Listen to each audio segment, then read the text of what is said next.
नमस्कार दोस्तों। Stock market studies में फिर से एक बार आपको स्वागत है। तो आज मैं यहाँ पे बात करने वाला हूँ Jindal steel and power company के बारे में। देखिए, Jindal steel and power company जो है वो देखा जाए तो एक स्पॉन्ज आयरन स्टील कंपनी है। तो इस कंपनी के बारे में आज बात करूंगा क्योंकि कंपनी के आज के दिन एक अच्छा खासा तेजी देखने को मिला और बहुत सारे दिग्गज एनालिसिस टीम ने इस कंपनी के ऊपर एक टारगेट भी रखा है। तो क्या इस टारगेट को फॉलो करना चाहिए, क्या इस टारगेट को फॉलो करके निवेश करना चाहिए? तो इस तरीके से बहुत सारे क्वेश्चन आ चुके हैं। तो इस क्वेश्चन के बारे में जरूर यहाँ पे बताने वाला हूँ। साथ ही साथ आपको इस कंपनी के फ्यूचर के बेसिस से फ्यूचर में क्या इस कंपनी आपको इन्वेस्टमेंट के लिए ठीक ठाक रहेगा, तो इस तरीके से क्वेश्चन के आंसर मैं यहाँ पे देने वाला हूँ। तो साथ ही साथ पूरा डिटेल्स यहाँ पे बताने वाला हूँ। तो वीडियो को लास्ट तक देखना और अभी तक आपने इस चैनल को सब्सक्राइब नहीं किया तो जरूर सब्सक्राइब कर लेना, क्योंकि आपको daily basis stock market information and update चाहिए तो इस चैनल में बने रहिए। तो चलो फटाफट देख लेते हैं आज के स्टॉक के बारे में।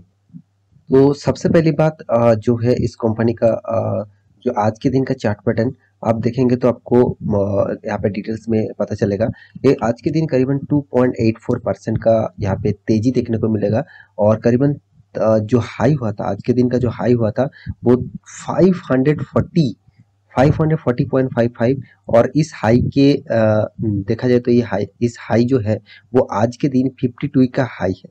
मतलब इस कंपनी का जो हाई है वो 52 का हाई है, वो भी आज के दिन। और इस हाई के कारण ही आज के दिन एक अच्छा खासा मतलब तेजी के कारण ही आज के दिन हाई में बना कंपनी ने। और इस हाई के कारण ही कंपनी, बहुत सारे कंपनी ने इसके ऊपर एक टारगेट रखा है। तो वो टारगेट कितना है वो तो आपको जरूर दिखाऊंगा। तो सबसे पहले मैं कंपनी के बारे में कुछ डिटेल्स इंफॉर्मेशन आपको दे देता हूँ। तो सबसे पहली बात देखिए, कंपनी जो है वो एक स्पॉन्ज आयरन स्टील कंपनी है। और यहाँ पे देख सकते हैं Jindal steel and power limited is an Indian steel and engineer energy company है और बेस्ड ऑन न्यू दिल्ली, मतलब न्यू दिल्ली बेसिस कंपनी है। और कंपनी का जो टोटल टर्नओवर है करीबन 40,000 करोड़ का, टोटल अप्रोक्सीमेटली 40,000 करोड़, कोई छोटा मोटा टर्नओवर नहीं है। तो अच्छा खासा टर्नओवर है।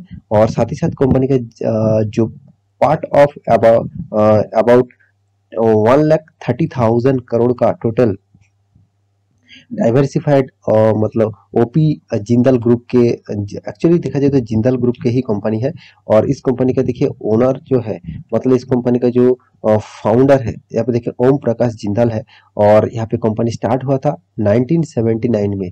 और इस कंपनी के जो टोटल रेवेन्यू है, जो टोटल रेवेन्यू ऑब्वियसली 2020-21 के हिसाब से 5.2 बिलियन डॉलर।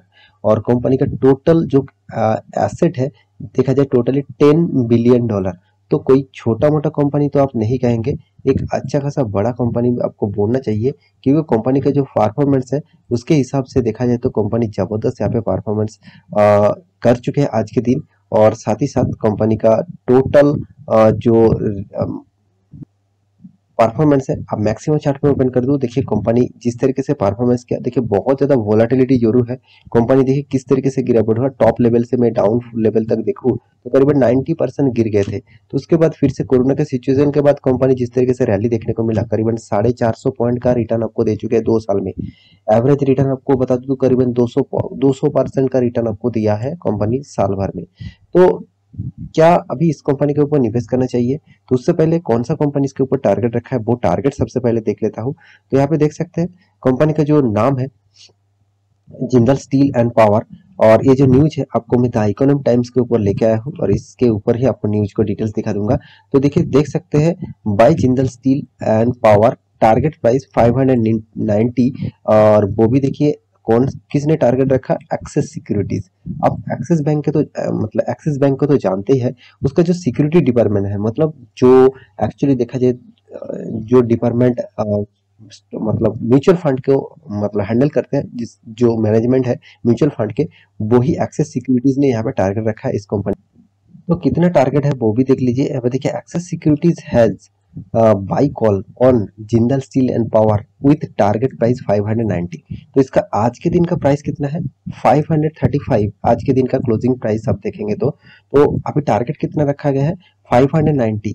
और कंपनी ने जो बाय दिया था तब इसका प्राइस रेंज था 518।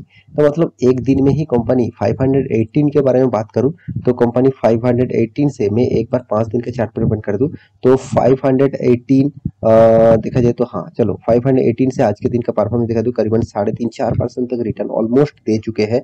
और कंपनी देखिए यहाँ पे जो टारगेट रखा गया है ऑलमोस्ट यहाँ पे उन्होंने टारगेट का रेंज भी बता दिया है। 4 वीक्स के लिए टारगेट रखा गया, टाइम पीरियड जो है वो 4 वीक्स के लिए। देखिए यही सबसे बड़ी बात होती है, कोई भी दिग्गज एनालिसिस्ट अगर उसके ऊपर टारगेट रख दे रहे हैं तो और टाइम फ्रेम भी दे रहे हैं तो इस टाइम पीरियड के अंदर टारगेट होगा तो एक मतलब पॉजिटिविटी रहता है कोई भी स्टॉक के लिए जाना, मतलब स्टॉक के परफॉर्मेंस करने के लिए। क्योंकि देखिए कोई भी निवेश करना चाहते हैं अगर स्टॉक को मतलब इस तरीके से डेटा को एनालिसिस कर, तो मेरे हिसाब से आपको जो कंपनी टारगेट दे रहा है उसको उसके बारे में सारी जानकारी आपको होना चाहिए। तो यहाँ पे देखिए कंपनी का आज के दिन का जो टारगेट कंपनी ने इस कंपनी के ऊपर रखा गया है वो टारगेट आप फॉलो करेंगे कि नहीं करेंगे वो तो बात की बात है। मगर मैं लॉन्ग टर्म निवेशक हूँ तो इसलिए लॉन्ग टर्म के लिए सोचता हूँ। लॉन्ग टर्म के परफेक्शन के बारे में बात कर तो लॉन्ग टर्म के आप लॉन्ग टर्म निवेशक हैं तो लॉन्ग टर्म के लिए इस कंपनी के बारे में बात करूं तो कंपनी का जो टोटल जो परफॉर्मेंस है करीबन 54,000 करोड़ का इसका मार्केट कैप है। और एक चीज मैं जरूर यहाँ पे बताने वाला हूँ, कंपनी का फेस वैल्यू 1 रुपया है तो इसीलिए कंपनी का प्राइस रेंज आपको 535 आज के दिन तो करीबन 35 के ऊपर भी ट्रेड किया था। तो करीबन यहाँ पे जो आज के दिन का जो परफॉर्मेंस है देखा जाए तो 536 आज के दिन हाई हुआ था। तो यहाँ पे देखिए कंपनी का जो पीए रेशियो है वो 8.57 है, मतलब पीए रेशियो बहुत बहुत लो लेवल में देखने को मिला। और कंपनी का जो टोटल इंडस्ट्रीज पी रेशियो है वो 10.6 है, मतलब इंडस्ट्रीज पी रेशियो और इसका P ratio same to same level में है। कंपनी का return of equity and return of capital employed दोनों ही एक एवरेज लेवल में है। क्योंकि देखिए इस तरीके से ये जो दोनों परफॉर्मेंस है, रिटर्न ऑफ कैपिटल एम्प्लॉयड और रिटर्न ऑफ इक्विटी, ये दोनों ही हमेशा चेंजिंग होते रहते हैं। कंपनी के परफॉर्मेंस के हिसाब से कंपनी जिस तरीके से परफॉर्मेंस करते हैं उसी के हिसाब से यहाँ पे चेंजिंग होते रहते हैं। और कंपनी के टोटल डेप्थ ऑफ इक्विटी के बारे में बात करूँ तो करीबन 0.50 का टोटल डेप्थ ऑफ इक्विटी है। और प्रोमोटर होल्डिंग जो है वो 60.4 है, मतलब 60.4% का टोटल प्रोमोटर के पास होल्डिंग है। और प्लेज यहाँ पे कंपनी ने प्लेजिंग करके रखा 40%, यही एक कंपनी के लिए नेगेटिव इशू जरूर कहूंगा।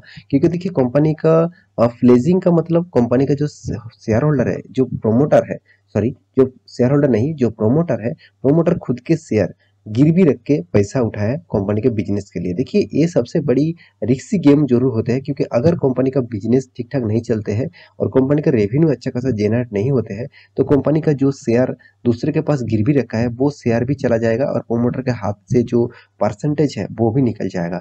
तो ये सबसे बड़ी रिस्की गेम होते हैं। तो जितने ज्यादा परसेंटेज प्लेजिंग रहेगा उतना ही कंपनी के लिए एक खतरा बनेगा। तो मेरे हिसाब से यहाँ पे 40% प्लेजिंग है तो एक रिस्की गेम थोड़ा सा है। और फिर भी देखिए कंपनी के जो एनुअली इनकम है वो देखा जाए तो 4,000 करोड़ है। कंपनी के पास डेप भी देखिए 16,600 करोड़ का है। तो डेप्थ ऑफ इक्विटी के बारे में बात करूं तो उतना ज्यादा डेप्थ मुझे यहाँ पे नहीं लगा। तो फ्री कैश फ्लो मतलब कंपनी के हाथ में करीबन 11,000 करोड़ से भी ज्यादा कंपनी के हाथ में कैश है। तो कंपनी के टोटल इन्वेंटरीज डे के बारे में बात करूं तो कंपनी का जो मैन्युफैक्चरिंग है, कंपनी का जो प्रोडक्शन होता है उसको टाइम पीरियड लग जाता है 200 दिन से भी ज्यादा। तो बहुत टाइम पीरियड यहाँ पे कंपनी लगा रहा है। मगर कंपनी सेल्स करने के बाद, प्रोडक्ट सेल्स करने के बाद कंपनी के हाथ में पैसा आ रहा है 20 दिनों के अंदर, यही सबसे बड़ी बात होती है। और कंपनी का वर्किंग डे कैपिटल मतलब कंपनी का वर्किंग डे के हिसाब से पेमेंट भी करना पड़ रहा है 21 डेज के अंदर। तो कुछ नेगेटिव पॉइंट जरूर कहूंगा, कुछ पॉजिटिव पॉइंट भी है। तो कंपनी के जो फिलहाल के जो सिनेरियो है, आपको साल भर की बात करूँ तो साल भर में देखेंगे कंपनी पहले तो अच्छा खासा प्रॉफिट करते थे, मगर बीच में बहुत ज़्यादा लॉसेस कंपनी किया हुआ है। तो क्योंकि कंपनी लॉसेस करने का जो मेन कारण है, कंपनी को इंटरेस्ट बहुत ज़्यादा पे करना पड़ रहा है।